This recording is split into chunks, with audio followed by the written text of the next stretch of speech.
Hi again, Year 10, just Mrs. Truman back. So I mentioned in my previous video, for anyone that was interested, that I would do another video on how to actually begin to write an analytical response. Okay, so we've looked at all of the stages. We've looked at the big question, we've looked at planning a response, we've looked at an introduction to a response.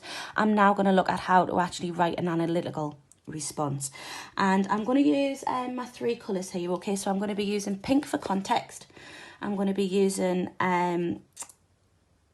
yellow for the writers or Shakespeare's ideas and his use of methods and kind of what is he saying about the theme of the supernatural, and I'm going to use green for looking at language and structure, so basically any kind of analysis which is used. Okay, so like I've said in my introduction, I'm starting with Act 1. So I said firstly in Act 1 we see the witches on a barren heath as socially outcasts and unprotected.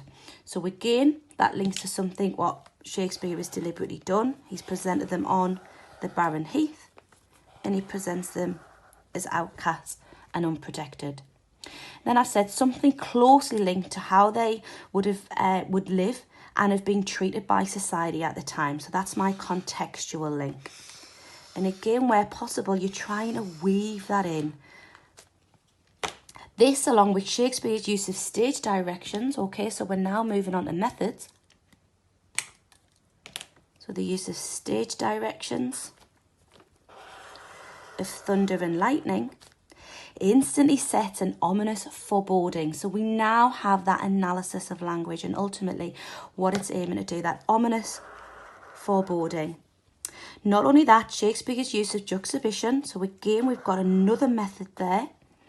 In the quotation, fair is foul and foul is fair, chanted by the witches, is his way of informing his audience that things aren't going to be what they seem. So again, his way of informing the audience is linking to the question, what is he saying about the supernatural?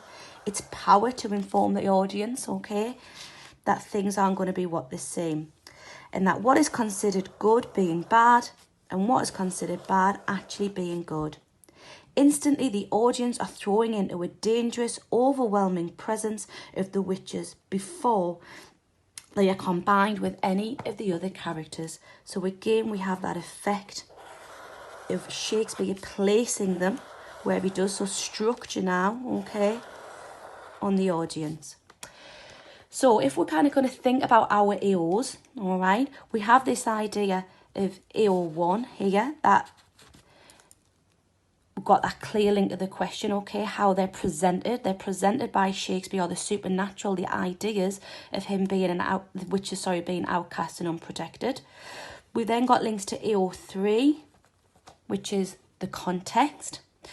We then have clear links here to AO2 and quite a few links to AO2. We have AO2 language in terms of stage directions and in terms of juxtaposition here, okay, so AO2 language, I'm going to say. AO2 language. And again here, clear links to the question, okay, showing us what he's saying about the supernatural and the witches. So AO1. And then lastly, we have this reference to AO2 structure. So in that short piece there, I've addressed all of the AOs, and I would say that I've addressed them confidently. Now, certainly you can't base an overall response on this. We would be looking at least one reference to another part of the play and another reference to the extract.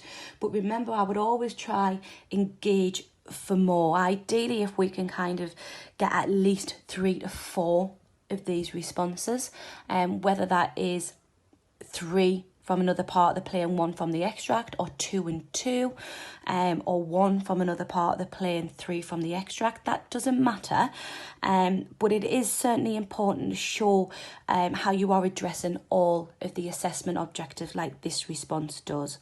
Okay, what I would like you to do is to have a go now at your own response. So have a go at writing at least one other paragraph an analytical paragraph like this, okay, it can either be from the extract provided or it can be from another part of the play in terms of how superstition is shown. And I would look forward to seeing those and reading them. Okay, thanks very much, Year 10.